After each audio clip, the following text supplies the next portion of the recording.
Les Métamorphoses d'Ovide racontent que non loin des murailles d'Éna s'étend un lac très profond nommé Perguse, si profond que même Caïstre n'entend pas le chant des cygnes très nombreux sur ses eaux.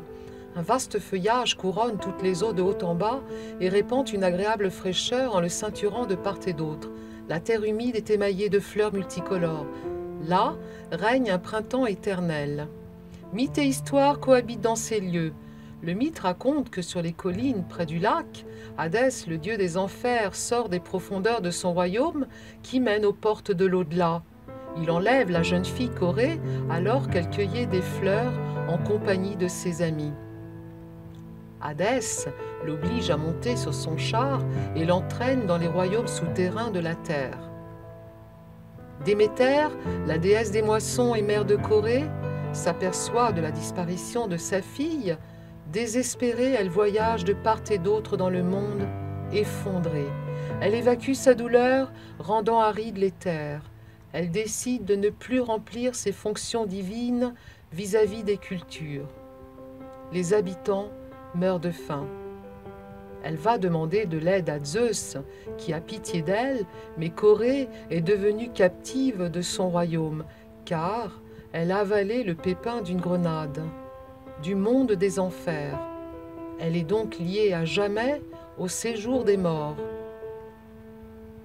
Un accord est quand même trouvé. Proserpine passera la moitié de l'année avec sa mère et l'autre avec son époux, le dieu des morts. Pendant ces mois de séparation, Déméter porte le deuil de sa fille et la terre reste stérile. C'est l'hiver. En effet, les 6 mois de l'année que Proserpine passe avec son époux aux enfers correspondent à notre automne et notre hiver. Et les 6 mois avec sa mère définissent notre printemps et notre été. Le lac de Pergusa se trouve dans la commune d'Éna. Ce n'est pas seulement un lieu de mythe, mais c'est aussi un joyau naturel. Enchâssé au centre de la Sicile, à 667 mètres au-dessus du niveau de la mer. C'est un miroir lacustre d'origine tectonique, issu de l'effondrement d'une partie de la surface terrestre. Le lac est une réserve naturelle, spéciale, et c'est l'unique zone humide qui se trouve au cœur de l'île. Les oiseaux migrateurs des régions européennes qui vont et viennent d'Afrique trouvent dans cet endroit un habitat idéal pour hiverner et nicher, surtout pour la salinité adéquate des eaux et sa végétation luxuriante et multiforme. Parmi les espèces qui y vivent, il y a le coq sultan vénéré par les Romains dans l'Antiquité et l'élégant oiseau, le chevalier d'Italie. Le joyau de Pergusa, c'est aussi la villa de Zagaria, propriété noble, autrefois lieu de chasse. L'origine de Zahar, qui vient de Zagaria, se réfère au parfum enivrant des fleurs d'agrumes.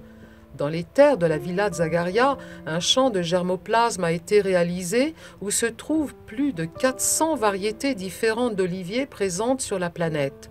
Ce champ représente un unicum d'une importante valeur scientifique, agronomique et environnementale. L'olivier, plante très courante dans toutes les régions qui bordent la Méditerranée, symbole de paix, de développement durable et de dialogue entre les peuples. Un autre site qui caractérise l'environnement lacustre, c'est la Selva pergusina, qui domine la vallée d'eucalyptus, de cyprès, d'acacia, de frênes et de chênes, qui peu à peu, grâce à l'interaction positive entre la flore et la faune, s'étend à l'intérieur de cette aire, rendue intéressante par la présence de grottes préhistoriques.